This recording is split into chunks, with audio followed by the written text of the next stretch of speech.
విలక్షణ నటుడిగా వైవిధ్యమైన పాత్రలను ఎంచుకోవడంలో ఎప్పుడూ ముందుండే హీరో సూర్య. కోలీవుడ్ లో ఒకప్పుడు స్టార్ హీరోగా ఎదిగిన సూర్య గత కొంతకాలంగా ప్రేక్షకులను మెప్పించడంలో విఫలమవుతున్నాడు. దాదాపు 3 ఏళ్లు కష్టపడి ఒక డిఫరెంట్ కాన్సెప్ట్ తో వచ్చిన కంగువా చిత్రం భారీ డిజాస్టర్ ను మూటగట్టుకుంది. దర్శకుడు శివ మీద నమ్మకంతో దాదాపు 300 కోట్ల బడ్జెట్ తో తెరకెక్కిన ఈ చిత్రం లాంగ్ రన్ లో 100 కోట్ల కలెక్షన్స్ ను కూడా దాటలేకపోయింది. ఫలితంగా కోలీవుడ్ హిస్టరీలోనే బిగ్గెస్ట్ డిజాస్టర్ గా కంగువా నిలిచింది. రీసెంట్ గా కార్తిక్ సుబ్బరాజు దర్శకత్వంలో వచ్చిన రెట్రో చిత్రం కూడా ప్రేక్షకుల అంచనాలను మెప్పించడంలో ఘోరంగా విఫలమైంది. ఈ చిత్రంలో సూర్య నటనకు 100కు 100 మార్కులు పడ్డా కూడా సినిమాను అది అందుకోలేకపోయింది. వరుస ఫ్లాప్ల వల్ల కోలీవుడ్ లో సూర్య మార్కెట్ కూడా బాగా పడిపోయిందని టాక్ వినిపిస్తుంది.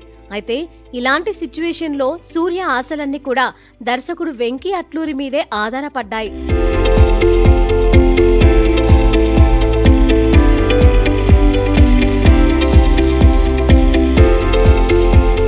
తొలి ప్రేమ చిత్రంతో దర్శకుడిగా ఎంట్రీ ఇచ్చిన వెంకీ అట్లూరి దర్శకుడిగా తన సత్తా చాటుకున్నాడు. రీసెంట్ గా ధనుష్ తో తీసిన సార్, దుల్కర్ సల్మాన్ తో తెరకెక్కించిన లక్కీ భాస్కర్ చిత్రాలు వెంకీ అట్లూరికి కొత్త బూస్టప్ ను ఇచ్చాయి. అయితే వరుసగా వేరే ఇండస్ట్రీ హీరోలతో హిట్స్ కొడుతున్న వెంకీ అట్లూరి ఈసారి స్టార్ హీరో సూర్యతో సినిమా చేయబోతున్నాడు. ఇప్పటి వరకు లవ్ స్టోరీస్, ఫ్యామిలీ ఎమోషనల్ డ్రామాలతో సక్సెస్ అందుకున్న వెంకీ అట్లూరి సూర్యతో ఎలాంటి సినిమా చేయబోతున్నాడు అనేది తెలియాల్సి ఉంది. ఈ సినిమా సూర్య కెరియర్ కు మరో టర్నింగ్ పాయింట్ అవుతుందని ఫ్యాన్స్ కూడా భావిస్తున్నారు. అయితే ఈ చిత్రాన్ని కూడా సితారా ఎంటర్టైన్మెంట్స్ బ్యానర్ పై నిర్మాతగా నాగవంశీ తెరకెక్కించనున్నారు. ప్రస్తుతం సూర్య ఆర్జే బాలాజీ దర్శకత్వంలో ఒక మూవీలో నటిస్తున్నాడు. ఆర్జే బాలాజీ చిత్రం పూర్తయ్యాకే వెంకీ అట్లూరి మూవీ తెరకెక్కే అవకాశాలున్నాయి.